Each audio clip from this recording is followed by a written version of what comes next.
Bonsoir à tous, bienvenue dans le 7-8 invité. Aujourd'hui, cette émission sera placée sous le signe du sport, le sommaire de votre magazine. Vendée Globe 2016, 3 Yvelinois s'élanceront des Sables d'Olonne le 6 novembre prochain pour ce tour du monde en solitaire et sans escale. Aujourd'hui, nous recevrons l'enfant de Rambouillet, Louis Burton. Il nous présentera ses objectifs sur cette compétition. Le skipper nous parlera également de son avenir sur les mers du monde. Boxe, le Boxing Club de La Verrière vient de créer une toute nouvelle section dans sa structure, des cours exclusivement féminins d'aérobox, un mélange entre l'aérobic et le sport de combat. 2 créneaux animés par une coach diplômée sont programmés chaque semaine au gymnase du Bois de l'Étang. Vous entendrez l'entraîneur dans cette émission.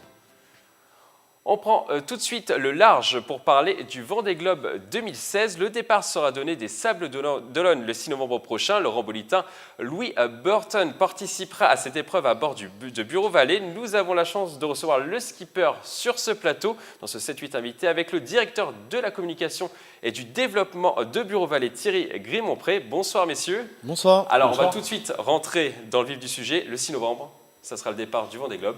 Comment vous sentez-vous, Louis Burton, à quelques jours du départ? C'est vrai que c'est dans la vie d'un marin une très grosse échéance qui approche et un petit peu comme les artistes avant de monter sur scène on le trac. Moi je commence sérieusement à ressentir le trac là depuis quelques jours, un peu plus de mal à dormir, un peu plus de mal à dormir le matin aussi, donc ça fait des nuits assez courtes. Vous comprenez ce stress, Thierry? Oui, mais je le vois différemment par rapport à la semaine dernière, puisqu'on s'est déjà vu 2 jours la semaine dernière. Et effectivement, j'ai l'impression qu'il a une entrée dans sa bulle. Il est en train de préparer. Je sens que je vois dans ses yeux. Donc ce sera votre deuxième Vendée Globe. Vous avez forcément donc un peu plus d'expérience que lors de votre premier passage. On est à peu près à 15 jours, on va dire, à peu près du début de ce Vendée Globe. Comment on gère justement, comment on gère ces 15 derniers jours avant le début de l'épreuve? J'ai la chance de repartir pour la deuxième fois sur le Vendée Globe avec Bureau Vallée et du coup de pouvoir capitaliser sur l'expérience de 2012. L'expérience de 2012, ça a été énormément d'énergie en peu de temps et un village Vendée Globe très intense de 3 semaines, puisqu'on doit être 3 semaines au Sables d'Olonne en parc fermé, en voulant voir le maximum de journalistes, le plus de personnes de ma famille, mes amis, etc.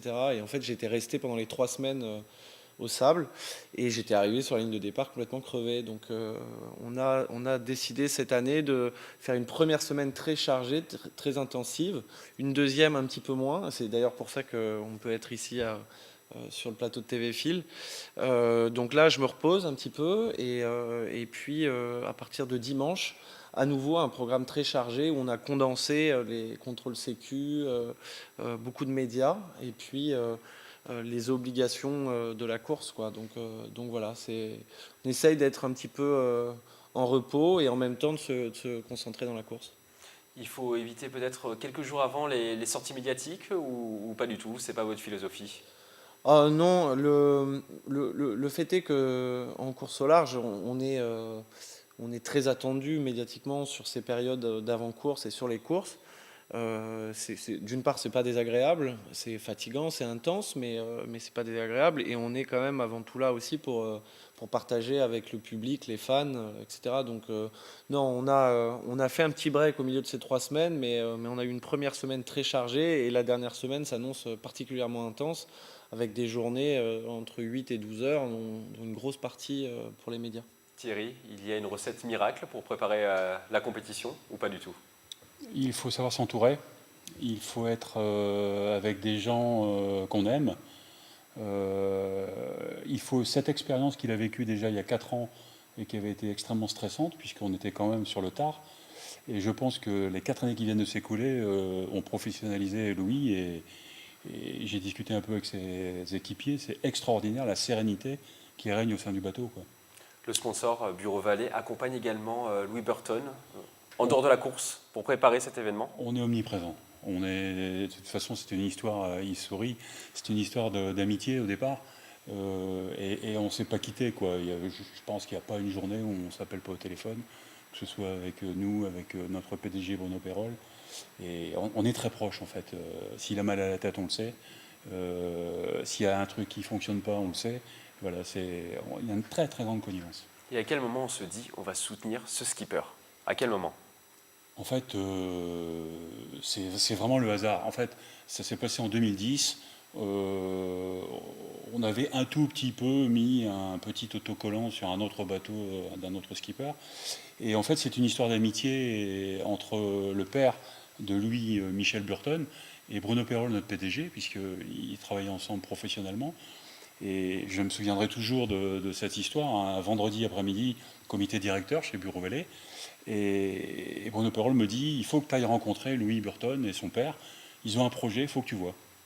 Donc je suis allé les rencontrer. Et 4 jours après, on signait un premier accord avec un classe 40. Et c'est comme ça que c'est parti. En fait, ça a toujours été comme ça avec Louis. Et donc Bureau Vallée finance du coup votre bateau justement, il est comment? Bureau Vallée version 2016, c'est un monocoque de la classe IMOCA qui régit en fait ces bateaux capables de partir faire le tour du monde en solitaire. C'est un bateau de 2006, celui avec lequel je me suis engagé en 2012, et que l'on a, grâce à ces 4 saisons entre ces 2 Vendée Globe-là qui ont été très denses, puisque on a réalisé 2 Transat Jacques Vabre et une Route du Rhum avec le bateau et des courses d'avant-saison.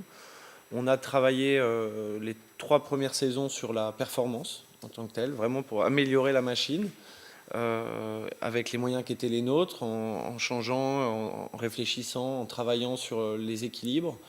Et ça a été plutôt positif, puisque on est passé d'une 7e place à la Jacques Vabre en 2011 à une 5e place en 2013 et confirmé à la Route du Rhum en 2014. Et puis on a, pour ce Vendée Globe-là, fait une grosse préparation sur l'ergonomie du matériel au skipper à bord pour que ça soit moins douloureux pour le marin, lutter contre le froid. Le bateau vous correspond. Voilà, exactement. Je vais avoir moins d'efforts à fournir pour la vie courante du bateau. Transporter le matériel sur les virements de bord, etc. Faire la veille. Avant, j'étais tout le temps mouillé. Là, je suis protégé derrière une casquette. Et du coup, cette énergie-là, elle va pouvoir être mise vraiment sur la veille, sur la performance en tant que telle. Et je pars avec Bureau Vallée, qui est un peu comme une seconde famille pour moi depuis 6 ans dans ce partenariat-là, et avec un bateau que j'ai entre les mains depuis 5 ans, donc ce qui fait de nous le trio le plus vieux et le plus fidèle de ce Vendée Globe. Donc vous nous promettez que le bateau soit compétitif. Alors le bateau est un bateau qui est compétitif par rapport à sa génération. C'est un peu comme dans d'autres sports mécaniques, hein. Il y a des bateaux de toute dernière génération qui coûtent très cher, etc., qui, eux, sont a priori sur le papier les leaders. Puis ensuite, il y a un peloton dans lequel nous, on se situe avec Bureau Vallée, avec comme avantage pour nous d'être fiable, d'avoir un bateau qui est éprouvé, qui a fini toutes ses courses, hormis ce Vendée Globe 2012, suite à une collision qui n'était pas liée à un problème technique. Et sur le Vendée Globe, on sait qu'il y a à peu près un skipper sur 2 qui arrive, 50% de la flotte qui malheureusement abandonne. Donc le fait d'avoir un bateau fiable permet de...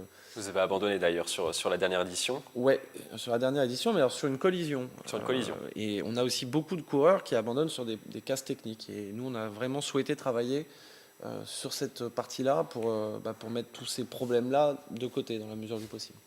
Thierry, un bateau comme celui qui va être utilisé pour le Vendée Globe coûte cher. Quelles sont les retombées pour votre image de marque? Nous, on mesure toujours, au-delà de l'amitié, au-delà de l'exploit sportif, on mesure toujours le retour de notoriété. Donc on passe par une entreprise d'études qui s'appelle Ipsos, et on mesure après chaque grande course l'évolution de notre indice de notoriété. Et à chaque fois, on fait un bond en avant. On prend entre 4 et 5 points d'amélioration en termes de notoriété. Et qui seront les favoris de l'épreuve selon vous, Louis Burton? Vous faites partie des favoris? Non, je ne fais pas partie des favoris. Pas sur cette édition en tout cas. Podium, classement. On a le sentiment qu'on est considéré comme un team qui fait partie des favoris pour arriver. On est ressenti comme ça, et c'est bien parce que c'est vraiment là-dessus qu'on a travaillé, et puis c'est notre objectif commun. Les favoris, après, d'un point de vue sportif, Armel Leclèche, sur Banque Populaire, il a 2 Vendée Globe derrière lui, 2 fois deuxième. Donc, Plus d'expérience. Oui, et puis c'est pas un garçon qui aime la place de second. Donc il a un très bon bateau, une bonne préparation, beaucoup de talent. Je pense qu'il est considéré, on peut le considérer comme le favori. Ensuite, on a comme ça 6 bateaux à foil, donc avec ces plans porteurs qui permettent de soulager la coque, qui vont plus vite, qui n'ont encore pas tout prouvé en termes de fiabilité, mais qui vont plus vite. Donc ces bateaux-là, s'ils ne rencontrent pas d'embûches techniques, ils sont théoriquement devant. Et ensuite, il y a des très très bons bateaux aussi de la génération précédente, avec un Vincent Rioux sur PRB qui est très abouti, avec SMA, Paul Meillat, qui en fait a le bateau victorieux de l'édition 2012, qui lui aussi fait partie des personnes potentiellement sur le podium. Dernière question, avant de refermer cette interview, est-ce que vous avez un message à faire passer aux Rambolitains, rapidement? Oui, il y a un message à faire passer aux Rambolitains et puis à tous les habitants de ce coin-là des Yvelines. Accrochez-vous à vos rêves. Moi, j'ai grandi dans la forêt de Rambouillet. Et depuis les champs dans lesquels on jouait, je rêvais d'océan. Et puis voilà, et aujourd'hui, grâce à toutes ces rencontres et à toutes ces belles histoires, j'y suis, mon deuxième Vendée Globe. Donc accrochez-vous à vos rêves, les gars. Merci à tous les deux d'être passés sur ce plateau. Louis Burton, bon courage pour ce Vendée Globe 2016. Je vous avoue que je n'aurais pas eu courage de partir en solitaire comme vous. On vous souhaite de terminer la course et de terminer le plus haut possible. Merci encore. On ouvre à présent une page boxe. Le Boxing Club de la Verrière vient de créer une toute nouvelle section dans sa structure. Des cours exclusivement féminins d'aérobox, un mélange entre l'aérobic et le sport de combat. 2 créneaux animés par une coach diplômée sont ouverts le lundi de 14h à 15h et le vendredi de 18h à 19h au gymnase du Bois de l'Étang. Présentation de ce cours par l'entraîneur de la section, Lucille Lefebvre. C'est des mouvements de boxe en musique. Voilà, sans opposition. Donc il n'y a personne derrière qui va venir vous frapper. Donc ça évite les bleus qu'on a sur le visage après. Donc on a une partie échauffement, corps de séance, du renforcement musculaire et un étirement après. Et pourquoi avoir créé un cours exclusivement pour les filles? Parce que c'est une demande en fait de se retrouver entre femmes. Ça change un peu. Et les filles, ça leur plaît, la boxe? Oui. Je pense que pour certaines, du coup, il y avait une appréhension. Du coup, avec le monde de la boxe. Et l'aérobox, en fait, permet déjà de mettre un pied dans la salle de boxe et après, peut-être, qui sait, de venir faire des cours de boxe anglaise. Et est-ce qu'il faut des qualités particulières pour s'inscrire à ce cours? À ce cours d'aérobox, non, pas du tout. Quelqu'un qui veut reprendre une activité physique peut complètement venir au cours. Il n'y a pas de souci. Et est-ce qu'il y a un effet JO? On a vu la France briller au JO avec la boxe et notamment les filles. Est-ce qu'il y a un effet JO chez les féminines? Là, je sais que pour les inscriptions dans les cours de boxe anglaise, il y a un effet JO. Donc on a beaucoup plus d'adhérents qui se présentent dans nos salles, donc que ce soit à la Verrière ou à Marly-le-Roi. Mais l'aérobox, je ne peux pas vous dire encore que c'est un effet JO parce que c'est quand même pas la même chose en fait. Et la Verrière, pourquoi la Verrière s'est lancée vraiment dans des cours exclusivement féminins? C'est le coach Hassan qui est venu, qui m'en a parlé, parce que je viens de faire la formation en fait. Donc c'est ma première année en tant qu'animatrice aérobox. Et du coup, il a eu l'idée de créer une section pour les femmes à la Verrière, parce que c'était une demande qu'il pouvait y avoir. Et moi, ça me plaisait aussi d'être dans ce projet en fait. De créer un espace pour les femmes entre nous et ça change un peu. Et si on veut s'inscrire, comment on fait? Il faut juste venir donc du coup pendant les séances où on leur donne les papiers, ou sinon il faut venir le soir ici à la Verrière, demander à Hassan et on leur donne les papiers pour l'inscription. Ce qui nous faut obligatoirement un certificat médical, c'est quand même très préconisé. C'est la fin de ce 7-8 invité. Merci de l'avoir suivi. Très belle soirée sur TVFI 78.